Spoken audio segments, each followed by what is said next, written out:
नमस्कार विद्यार्थी मित्रांनो, आज आपण अभ्यासाची सुरुवात करणार आहोत.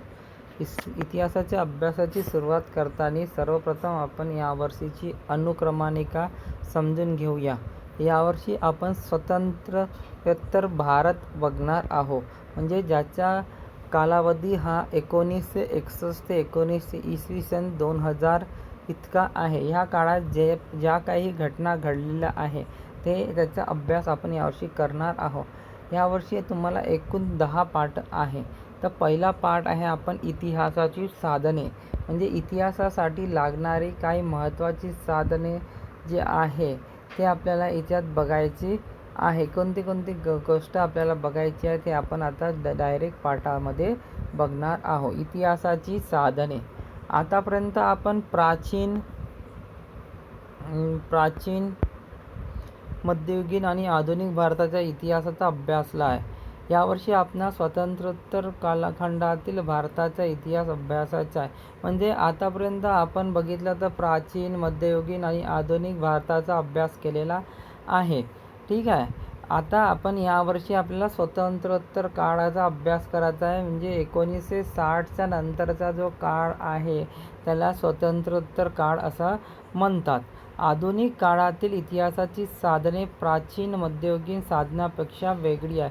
म्हणजे आधुनिक जो आता चालू काळ आहे याचे जे इतिहासाचे साधन आहे ते प्राचीन आणि मध्ययुगीन काळापेक्षा थोडेसे वेगळे आहे. कारण की आपण बघत आहोत की आता जो काळ आहे त्यामध्ये फार प्रमाणात भरपूर प्रगती झालेली आहे आणि ते प्रगतीचं कारण जे साधने आहे त्याच्यामध्ये सुद्धा थोडीशी विविधता आपल्याला दिसून येते. ठीक आहे.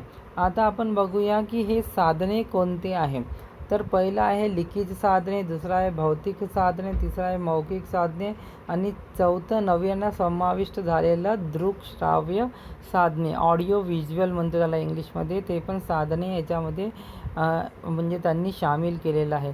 तर लिखित साधने, भौतिक साधने, मौखिक साधने, दृकश्राव्य साधने काय आहे हे आपण आता अभ्यासणार आहोत. आधुनिक काळात आपणास प्रादेशिक, राज्यस्तरीय, राष्ट्रीय व आंतरराष्ट्रीय पातळीवर साधनांची दखल घ्यावी लागते. प्रादेशिक म्हणजे आपल्या राज्यापुरतं, आपल्या स्थानापुरतं मर्यादित, राज्यस्तरीय, राष्ट्रीय म्हणजे पूर्ण राष्ट्रापर्यंत, आंतरराष्ट्रीय पातळीवर साधनांची दखल घ्यावी लागते. या साधनांना दखल म्हणजे नोंद घ्यावी लागते. या साधनांच्या मदतीने आपल्याला इतिहासाचे लेखन करता येते. म्हणजे इतिहासाचं काही लेखन करायचं असेल तर तुम्ही ह्या साधनांच्या मदतीने करता येते. तर सर्वात प्रथम आपण लिखित साधने बघूया. लिखित साधनेमध्ये खालील साधनाचा लिखित साधनामध्ये समावेश होतो. आता हे खाली जो डायग्राम दिला आहे यामध्ये जे साधने दिली आहेत ते सगळे लिखित साधनेमध्ये येतात. हे लिखित साधने आहे. आपण जर बघितलं तर लिखित साधनेमध्ये आपल्याला काय काय दिसून येते ते बघणार आहे. लिखित साधने आहे.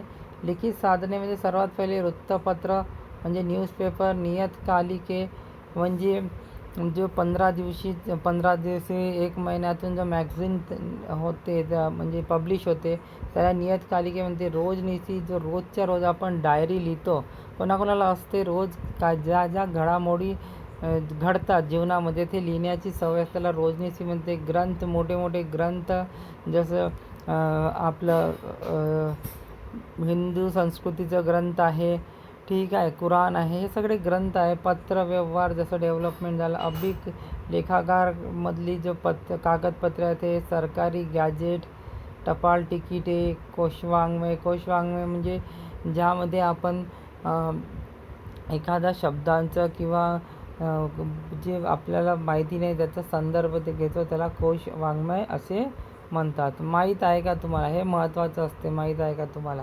ऐतिहासिक दस्तावेज, दस्तावेज म्हणजे डॉक्युमेंट्स ज्या ठिकाणी जतन केले जाते त्या ठिकाणास अभिलेखागार असे म्हणतात.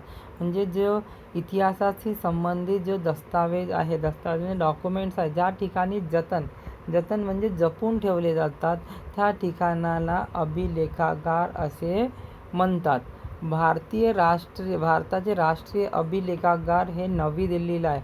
आणि हे महत्त्वाचं आहे. हे आपल्याला माहीत पाहिजे की भारताचे राष्ट्रीय अभिलेखागार कुठे आहे, तर ते नवी दिल्लीला स्थित आहे आणि हे आशिया खंडातील सर्वात मोठे अभिलेखागार आहे. म्हणजे आशिया खंडामध्ये असणारे सर्वात मोठा लेखागार कोणता आहे, तर ते राष्ट्रीय अभिलेखागार हे आहे. ठीक आहे.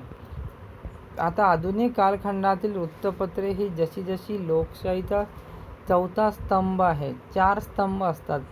ठीक आहे. चौथा स्तंभ म्हणजे आपण वृत्तपत्रे किंवा न्यूज याला म्हटलं जाते, तशी ती माहिती देणारी प्रमुख साधनेसुद्धा आहे. न्यूजपेपरद्वारा आपल्याला पूर्ण माहिती भेटत असते. ते प्रमुख साधन आहे. त्याच्यामध्ये आपल्याला देशातील, विदेशातील, क्रीडाबद्दल, आणखी अलग अलग बाबतीत आपल्याला माहिती आपल्याला वृत्तपत्राद्वारे भेटली जाते. 1961 ते 2000 ह्या कालखंडाचा विचार केल्यास सुरुवातीला छापील माध्यमांचं, विशेषतः वृत्तपत्रांना पर्याय नाही असे दिसते.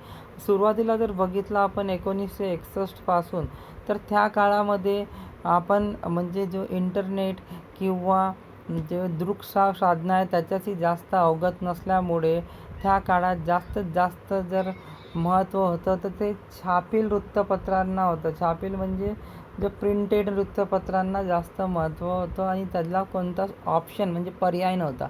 भारतात उदारीकरण सुरू झाले आणि इंटरनेटचा आंतरजाल सार्वत्रिक प्रसार सुरू झाल्यावर छापील माध्यमांना पर्याय उपलब्ध झाला.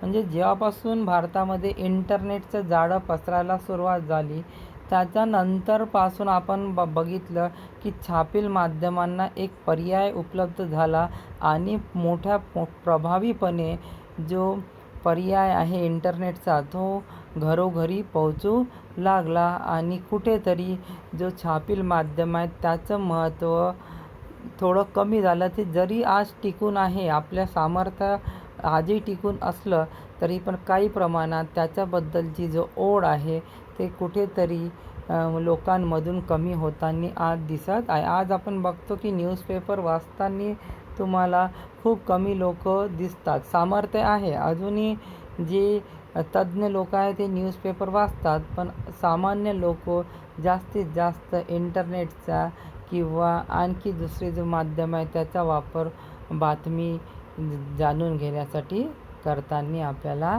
दिसून येतात, आहे की नाही. ठीक आहे. पुढे बघू वृत्तपत्रे. वृत्तपत्रे म्हणजे न्यूजपेपर. वृत्तपत्रामधून आपणास राष्ट्रीय, आंतरराष्ट्रीय घडामोडी, राजकारण, कला, क्रीडा, साहित्य, समाजकारण आणि सांस्कृतिक घडामोडी कळतात. म्हणजे आपल्याला सर्व देशाबद्दल, राष्ट्रीय, आंतरराष्ट्रीय घडामोडी म्हणजे परदेशातीलही घडामोडी समजतात. राजकारणामध्ये म्हणजे पॉलिटिक्समध्ये काय होत आहे हे सगळं आपल्या वृत्तपत्राद्वारे कळतात. कला, जे आपल्याला कला आहे, नृत्य असेल किंवा आणखी दुसरी कला असेल त्याच्याबद्दलही माहिती आपल्याला वृत्तपत्र देतात. क्रीडा आहे, खेळाबद्दल माहिती, साहित्याबद्दल माहिती, समाजकारणबद्दल माहिती व सांस्कृतिक जो घडामोडी आहे त्याच्याबद्दलसुद्धा माहिती मोठ्या प्रभावीपणे वृत्तपत्र आपल्याला देतात. मानवी जीवनाशी संबंधित असणाऱ्या गोष्टी वृत्तपत्रात येतात. म्हणजे मानवी जीवनाशी ज्या काही गोष्टी संबंधित असतात त्याची सर्वच माहिती आपल्याला वृत्तपत्रामध्ये दिसून येतात. राष्ट्रीय पातळीवरील काम करणाऱ्या वृत्तपत्रांनी आपल्या प्रादेशिक आवृत्त्या सुरू केल्या आहेत. म्हणजे जो नॅशनल लेवलवर काम करणारे जे वृत्तपत्र आहे त्यांनी प्रादेशिक म्हणजे जे ज्या राज्यामध्ये आहे त्या राज्यामधली त्यांनी आवृत्ती म्हणजे सप्लिमेंट्स म्हणतो त्याला इंग्लिशमध्ये, ते सुद्धा त्यांनी सुरू केलेली आहे. आपण बघतो ना, जसे आपण लोकमत पेपर घेतला, आपण अमरावती जिल्ह्यात येतो तर अमरावतीची स्पेशल आवृत्ती तुम्हाला त्यात दिसून येते. एक स्पेशल पेज दिसून येते, त्याला म्हणते प्रादेशिक आवृत्ती. ठीक आहे. त्यांच्या विविध विषयांची माहिती देणाऱ्या पुरवण्या असतात. अलग अलग पुरवणी असते. काही पुरवणी खेळाशी संबंधित असते, काही पुरवणी आपल्याला आंतरराष्ट्रीय बातम्याशी संबंधित असतात, आहे ना. काही पुरवणी आपल्या जिल्ह्याशी संबंधित असतात, काही पुरवणी आपल्या विदर्भाशी संबंधित असतात, तर अलग अलग क्षेत्राशी संबंधित असतात. छापील माध्यमात चळवळीची मुखपत्रे, राजकीय पक्षांची दैनिके व साप्ताहिके, मासिके, वार्षिके, महोत्सवही असतात. तर छापील माध्यमामध्ये आपल्याला ह्या सगळ्या गोष्टी दिसून येतात. काही वृत्तपत्रे वर्षाच्या शेवटी वर्षभरातील महत्त्वाच्या घटनांचा आढावा घेतात. जशी मनोरमा करून एक प्रसिद्ध केरळची वृत्तपत्र आहे, जो वर्षभरामध्ये जे जे महत्त्वाच्या घटना घडल्या त्याची सविस्तर माहिती त्या पुस्तकामध्ये, म्हणजे त्या जे पुस्तक ते छापतात त्याच्यामध्ये त्यांचा आढावा ते घेतात. त्यामधून आपणास वर्षभरातील प्रमुख घटना समजून येते. तुम्हाला जर कधी मनोरमा हे जर तुम्हाला पुस्तक वाचायला मिळेल, त्याच्यामध्ये आपल्याला दिसेल की आपल्याला वर्षभराच्या सर्व घटना आपल्याला त्याच्यात विस्तृतपणे त्याची माहिती आपल्याला त्याच्यात दिसून येते. मग आहे press trust of India, PTI. PTI एक विश्वस्तरीय म्हणजे माहिती देणारं साधन आहे. 1953 नंतर भारतातील बहुसंख्य वृत्तपत्रांसाठी सर्व महत्त्वाच्या घटनांचे प्राथमिक तपशील, महत्त्वाच्या विषयावरील लेख यासाठी प्रेस ट्रस्ट ऑफ इंडियाचं महत्त्वाचं स्रोत आहे. स्रोत म्हणजे सोर्स आहे. म्हणजे प्रेस ट्रस्ट ऑफ इंडिया जे माहिती देतात त्या माहिती एकदम अचूक असतात असं आपण ठरवू शकतो. प्रेस ट्रस्ट ऑफ इंडियाने वृत्तलेख, छायाचित्रे, आर्थिक वैज्ञानिक विषयावरील लेख, वृत्तपत्रे पुरवले आहे. म्हणजे यांनी आपल्याला वृत्तलेख, छायाचित्रे, आर्थिक वैज्ञानिक विषयावरील सगळी जी माहिती आहे ते प्रेस ट्रस्ट ऑफ इंडिया पुरवते. आता PTIने ऑनलाईन सेवा सुरू केली आहे, कारण की आता जग बदललेले आहे. आता जग ऑनलाईनचं आहे, त्याच्यामुळे PTIने आपली सेवा ऑनलाईनसुद्धा सुरू केलेली आहे. ऑनलाईन केल्यामुळे काय होते की जास्तीत जास्त लोकांपर्यंत ते पोहोचू शकते व जास्तीत जास्त लोकांपर्यंत आपल्याला द्यायचे असलेल्या विश्वसनीय माहिती किंवा समाचार देऊ शकतो. 1990च्या दशकात PTIने टेलिप्रिंटर्सऐवजी उपग्रह प्रसारण तंत्राद्वारे देशभर बातम्या पाठवायला सुरुवात केली. 1990च्या दशकात म्हणजे त्या काळामध्ये टेलिप्रिंटर्स म्हणजे जे आपण टेलिप्रिंटर्स करायचो त्याच्या बदले त्यांनी उपग्रह सॅटेलाईट प्रसारित बातम्या द्यायला सुरुवात केली. त्याच्यामुळे बातम्या लगेच लोकांपर्यंत पोहोचू लागल्या. आधुनिक भारताच्या इतिहास लेखनासाठी हा मजकूर महत्त्वाचा आहे. आज आपण पाहतो की सगळ्या जे बातम्या ते उपग्रहाद्वारे लगेच आपल्याला कळून येतात. ठीक आहे. आता बघू आपण माहीत आहे का तुम्हाला, छापील माध्यमात भारत सरकारच्या प्रकाशन विभागातर्फे काढण्यात येणाऱ्या वार्षिक मधील माहिती विश्वसनीय असते. विश्वसनीय म्हणजे एकदम विश्वास करण्यासारखी असते. उदाहरण, माहिती व प्रसारण खात्याने इंडिया 2000 हा वार्षिक संदर्भ ग्रंथ प्रसिद्ध केला. सदर ग्रंथ संशोधन, संदर्भ व प्रशिक्षण विभागाअंतर्गत तयार करण्यात आलेला आहे. या ग्रंथात भूमी, लोक, राष्ट्रीय प्रतीके, राष्ट्रीय व्यवस्था, संरक्षण, शिक्षण, सांस्कृतिक घटना, विज्ञान तंत्रज्ञानातील घडामोडी, पर्यावरण, आरोग्य व कुटुंब कल्याण, समाज कल्याण, प्रसार माध्यमे, मूलभूत आधुनिक आर्थिक माहिती, अर्थपुरवठा, नियोजन अशा भरपूर गोष्टीचा याच्यामध्ये समावेश केला जातो.